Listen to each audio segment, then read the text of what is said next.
Lipun Channel bu mityeng tabiriba khwai tarabu channel asigi maikeidagi taramna okseri iramdamgi oiba phungawari loinana tonghan tongan furup kanglupki wari masa kayama channel asina miyamda lepa leitana khudol tamjari loinana channel asibu hena mapung phana bagidamakta adom-adomgi thaujal nizari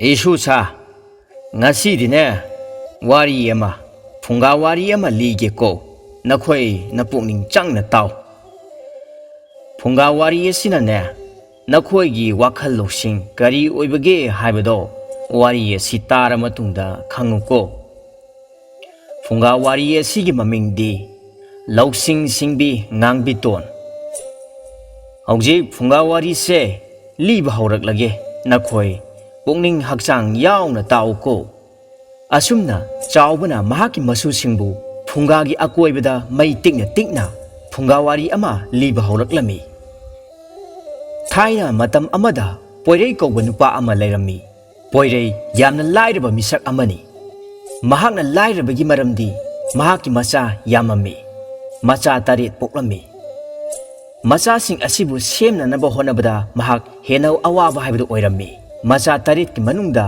nupi amakhak yaurami ngangbiton kawi masak matau yamna changkholi mabudi marung sing yamna lay mabung taruk ki manungda ngangbitona khwaidi iton tonbini asumna matamgi matung inna poregi masa sing asi kangdong pharaklami poregi machanupi ngangbiton masak matau yamna changkhon bana maram oiraga khul laikai aduda amadi thangnaba khunda leiriba pakhang kayana ngangbiton gi masak matau changkholba asibu ururaga hena apam nungsiba phawrami asumna ngangbitona mathot karakpi matam aduda mahakpu nungsijaba nupa taret khak leirami nupa taret si amana amabu masak khangnaramde adubu ngangbitona yamna singna nupa taret sing asibu koirami adubu ngangbitongi nupa taret sing asi nongmata phajana punde nongmadi ngangbitona mahaki nupa taret sing adu langphaida chattuna thabak suba chatlani pau taba matam aduda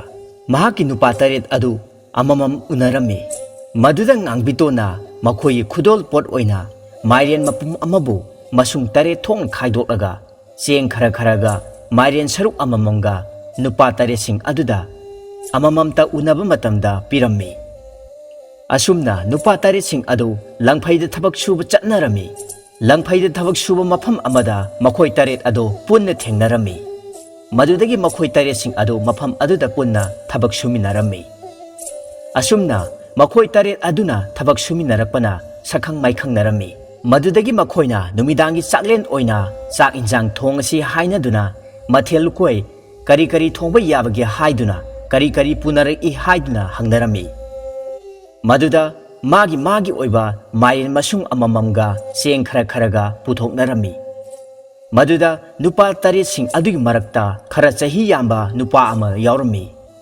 nupa aduna wakhalama laami hairiba marin masung taret sing adu punjanduna yengba matamdadi hairiba marin masung asi marin mapum amagine haiba mahakna khanglami madudagi mahakna leiriba nupa taruk sing aduda wafam ama haudoklami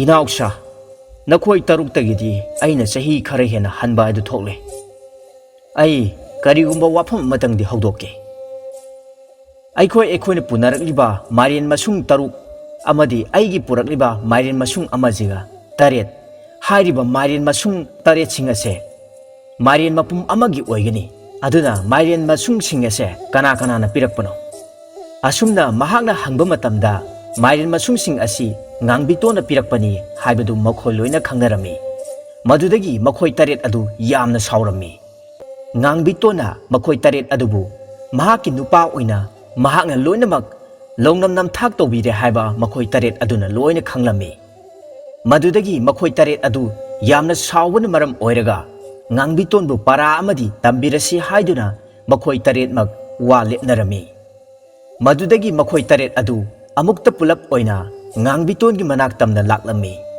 ngangbitona lay ising chaiduna leiringaida mahaki nupa taret sing adu mafam aduda punna laknama matam aduda mahak yamna akiba phawrami nupa taresing aduna ngangbitong gi malakta changsin-duna hairami. He nupi, nahakna aikhoi tarepu longnan namthak tawduna nahaki napuroiba oige khali madu oithoktabani. Aduna aikhoi taremak arepa wafam ama lepnarabani. Madudi nahakpu aikhoina mikup asida hatoklani haiduna warepnarabani. Nupa taret adugi wadu taba matamda ngangbiton yamna akiba phawrami. Madudagi mahakna wakhalda loksing ama putoklami. Ibung taret nakhoi saubikhino. Karisu leitabi nupi macha aibu nakhoi taret na hatpadi araiba thabakni.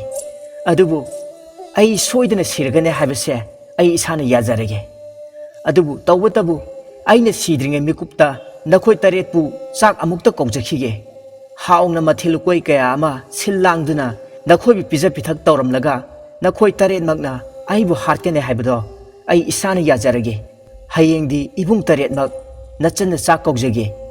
Asumna ngangbiton gi wafam aduda nupa taret mag adusu yarami. Mathangi nonganbada ngangbiton gi mayumda nupa taret mag adu laklami. Ngangbitona mathelukoi hauraba kaya ama thong thaktuna tawrami. Hairiba mathelukoi sing aduda mahakna hu hapchilami. Madudagi mahakna mathelukoi sing adu nupa taret aduda pijarami. Nupa taret aduna saksing asi samin thakminasi haiduna ngangbitonda su hairami. Maduda ngangbitona asumna khumlami. Ibung nakhoi gi seba hana phangjakhige. Nakhoi taret maki awat apa nachan hapcharakhige. Aduga ibung khoina saba loiraga nachan amuk chajage. Asi haiduna ngangbitona loksing puthokduna wa thaidoklami. Asumna ngangbitona thongliba mathelukoi hu yaurba sing adu saruba thakubadagi nupa taret sing adu khudakta sirami. Matam aduda thangnaba khul adomdagi nupa amakhak sing chalubagi halakpa male. Mahangna sing chaluba adu makoktagi thongdaraduna makhara thamlaga ware haiduna pothaduna leirami. Nupa aduna asumna pothaduna leiringaida ngangbitona urami. Madudagi ngangbitona nupa adugi manakta changchinduna wa ama hogdoklami. Ibung nahakna sing chalubado nachan khajikta leijahoge. Madudagi sing chamba nupa aduna su yarami. Sing ase aduna ibungna aigi yum phawbutang thinbirao. Asumna ngangbiton gi matung inaraklami sing chamba nupa aduna.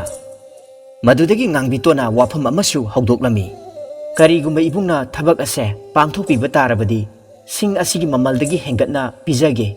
Ngangbiton gi wafam aduda sing chamba nupa adusu yaraduna hoi haina haire. Asiba nupa taret sing adudagi ama puthoraktuna asumna hairami. Ibung nahangna chanbiduna asiba nupa se amukta yum asidagi lamna awang thangboromda hundokpiruso. Nupa asina aigi yumda changlaktuna aigi pochai hurange tawi amadi aibu hatke tawbada aikhoi ani ningai sangdanarakpadagi mahakpu aina hatkre. Nupa ase amukta lamna awang thangboromda hundokpiu. Adu oitarabadi nachanna ibungi sing mamal asidagi hena paisa pijage. Madudagi sing chanba nupa adusu ngangbiton gi wafam aduda yaraduna asiba nupa adubu hundokpa chatlami.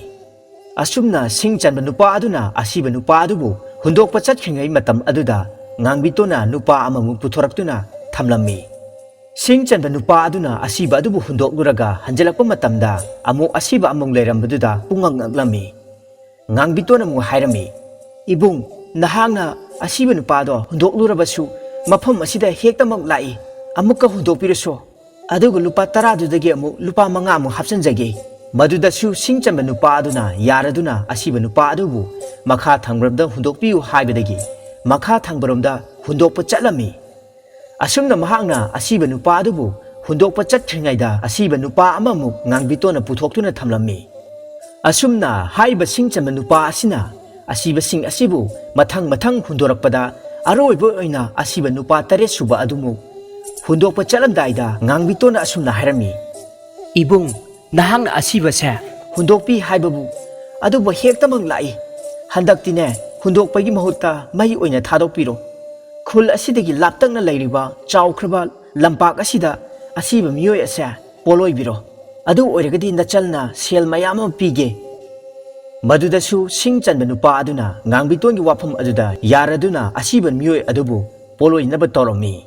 Asumna khul aduga thangnana leiriba ꯄꯥꯛꯈ꯭ꯔꯕ ꯂꯝꯄꯥꯛ ꯑꯗꯨꯗ ꯑꯁꯤꯕ ꯅꯨꯄꯥ ꯑꯗꯨꯕꯨ ꯄꯣꯂꯣꯏꯔꯝꯃꯤ꯫ ꯑꯁꯨꯝꯅ ꯁꯤꯡ ꯆꯟꯕ ꯅꯨꯄꯥ ꯑꯗꯨꯅ ꯃꯤꯑꯣꯏ 8 ꯑꯗꯨ ꯃꯊꯪ ꯃꯊꯪ ꯍꯨꯟꯗꯣꯛꯂꯨꯕꯗꯒꯤ ꯋꯥꯃꯟꯈ꯭ꯔꯗꯨꯅ ꯑꯁꯤꯕ ꯅꯨꯄꯥ ꯑꯗꯨꯅ ꯆꯥꯛꯂꯤꯕꯗꯨ ꯂꯣꯏꯕ ꯉꯥꯏꯔꯝꯃꯤ꯫ ꯑꯁꯨꯝꯅ ꯇꯥꯟꯖꯥ ꯑꯗꯨꯗ ꯈꯨꯜ ꯑꯗꯨꯒꯤ ꯁꯅꯥ ꯁꯥꯕ ꯅꯨꯄꯥ ꯑꯃꯈꯛꯅ ꯃꯍꯥꯛꯀꯤ ꯁꯅꯥ ꯁꯥꯕꯗ ꯆꯪꯕ ꯁꯩ ꯃꯩꯇꯥꯜ ꯑꯆꯥꯛꯄ ꯂꯩꯇ꯭ꯔꯦ ꯍꯥꯏꯗꯨꯅ ꯃꯍꯥꯛꯅ ꯑꯁꯨꯝ ꯈꯟꯖꯥꯟꯅꯔꯤꯉꯩꯗ ꯂꯥꯞꯇꯛꯅ ꯂꯝꯄꯥꯛꯇ ꯑꯁꯤꯕ ꯄꯣꯂꯣꯏꯕꯒꯤ ꯁꯩ ꯃꯩꯇꯥꯜ ꯉꯥꯛꯁꯪ ꯉꯥꯡꯕꯗꯨ ꯎꯔꯝꯃꯤ꯫ ꯃꯗꯨꯗꯒꯤ ꯃꯍꯥꯛꯅ ꯁꯩ ꯃꯩꯇꯥꯜ ꯑꯆꯥꯛꯄꯗꯨ ꯂꯧꯕ ꯆꯠꯂꯝꯃꯤ꯫ ꯍꯥꯏꯔꯤꯕ ꯃꯇꯝ ꯑꯁꯤꯗꯗꯤ ꯁꯤꯡ ꯆꯟꯕ ꯅꯨꯄꯥ ꯑꯗꯨꯗꯤ ꯋꯥꯃꯟꯈ꯭ꯔꯗꯨꯅ ꯎꯏꯔꯤ ꯎꯏꯔꯤ ꯇꯧꯗꯨꯅ ꯂꯩꯔꯝꯃꯤ꯫ ꯁꯅꯥ ꯁꯥꯕ ꯅꯨꯄꯥ ꯑꯗꯨꯅ ꯁꯩ ꯃꯩꯇꯥꯜ ꯑꯗꯨꯕꯨ ꯈꯣꯠꯇꯨꯅ ꯂꯧꯊꯣꯛꯀꯦꯅ ꯂꯥꯛꯅꯔꯤꯉꯩ ꯇꯥꯟꯖꯥ ꯑꯗꯨꯗ ꯃꯈꯣꯜ ꯇꯥꯔꯛꯇꯨꯅ ꯁꯤꯡ ꯆꯟꯕ ꯅꯨꯄꯥ ꯑꯗꯨꯅ ꯌꯦꯡꯊꯣꯛꯂꯛꯄ ꯃꯇꯝꯗ ꯅꯨꯄꯥ ꯑꯃꯅ ꯁꯩ ꯃꯩꯇꯥꯜ ꯈꯣꯠꯇꯨꯅ ꯂꯩꯔꯝꯕꯗꯨ ꯎꯔꯨꯕꯗ ꯑꯁꯤꯕ ꯅꯨꯄꯥ ꯑꯗꯨ ꯇꯁꯦꯡꯅꯃꯛꯀꯤ ꯍꯤꯡꯒꯠꯂꯛꯂꯦ ꯍꯥꯏꯕ ꯃꯍꯥꯛꯅ ꯈꯜꯂꯝꯃꯤ꯫ ꯃꯗꯨꯗꯒꯤ ꯃꯍꯥꯛꯅ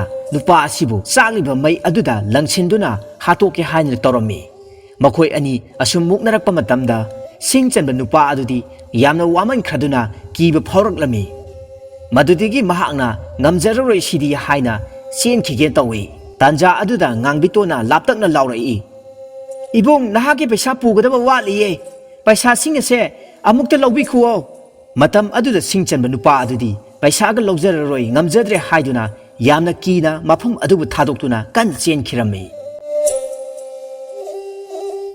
ꯏꯁꯨꯁꯥ, ꯃꯁꯤꯅꯤ ꯂꯧꯁꯤꯡ ꯁꯤꯡꯕꯤ ꯉꯥꯡꯕꯤꯇꯣꯟꯅ ꯃꯍꯥꯛꯀꯤ ꯂꯧꯁꯤꯡ ꯄꯨꯊꯣꯛꯇꯨꯅ ꯃꯍꯥꯛꯀꯤ ꯈꯨꯗꯣꯡ ꯊꯤꯅꯤꯡꯉꯥꯏ ꯑꯣꯏꯔꯕ ꯊꯧꯗꯣꯛ ꯀꯌꯥꯁꯤꯡ ꯑꯗꯨꯗꯒꯤ ꯃꯁꯥꯅ ꯃꯁꯥꯕꯨ ꯀꯟꯖꯈꯤ꯫ ꯐꯨꯡꯒꯥꯋꯥꯔꯤ ꯑꯁꯤꯅ ꯄꯤꯅꯤꯡꯂꯤꯕ ꯄꯥꯎꯇꯥꯛꯇꯤ ꯑꯇꯩ ꯀꯔꯤꯁꯨ ꯅꯠꯇꯦ꯫ ꯑꯩꯈꯣꯏꯅ ꯈꯨꯗꯣꯡꯊꯤꯕ ꯊꯕꯛ ꯑꯃ ꯊꯣꯛꯂꯛꯄ ꯃꯇꯝꯗ ꯏꯁꯥꯅ ꯄꯨꯛꯅꯤꯡ ꯋꯥꯈꯜ ꯐꯥꯊꯖꯔꯒ ꯃꯗꯨꯗꯒꯤ ꯏꯁꯥꯅ ꯉꯥꯛꯊꯣꯛꯆꯅꯅꯕ ꯋꯥꯈꯜ ꯂꯧꯁꯤꯡ ꯂꯩꯕ, ꯋꯥꯈꯜ ꯂꯧꯁꯤꯡ ꯄꯨꯊꯣꯛꯄ ꯍꯥꯏꯕꯁꯤ ꯃꯁꯤꯅ ꯏꯁꯥꯕꯨ ꯀꯟꯖꯩ ꯍꯥꯏꯕꯁꯤ ꯐꯨꯡꯒꯥꯋꯥꯔꯤ ꯑꯁꯤꯅꯅꯦ ꯅꯈꯣꯏꯗ ꯄꯥꯎꯇꯥꯛ ꯄꯤꯔꯤꯕꯅꯤꯀꯣ꯫ ꯐꯨꯡꯒꯥꯋꯥꯔꯤ ꯑꯁꯤꯒꯤ ꯄꯥꯎꯇꯥꯛ ꯂꯧꯁꯤꯡ ꯑꯣꯏꯕ ꯌꯥꯕ ꯑꯁꯤꯃꯇꯪ ꯂꯧꯁꯤꯜꯂꯨ꯫ ꯐꯠꯇꯕ ꯋꯥꯈꯜꯂꯣꯟꯗꯤꯅꯦ ꯀꯩꯗꯧꯅꯨꯡꯗꯁꯨ ꯈꯟꯖꯤꯟꯒꯅꯨ꯫ ꯑꯐꯕ ꯋꯥꯈꯜꯂꯣꯟꯗꯨꯗꯤ ꯃꯇꯝ ꯄꯨꯝꯕꯗ ꯂꯧꯁꯤꯟꯗꯨꯅꯅꯦ ꯍꯦꯟꯅ ꯋꯥꯈꯜ ꯂꯧꯁꯤꯡ ꯂꯩꯅꯕ ꯍꯣꯠꯅꯧꯀꯣ ꯏꯁꯨꯁꯥ꯫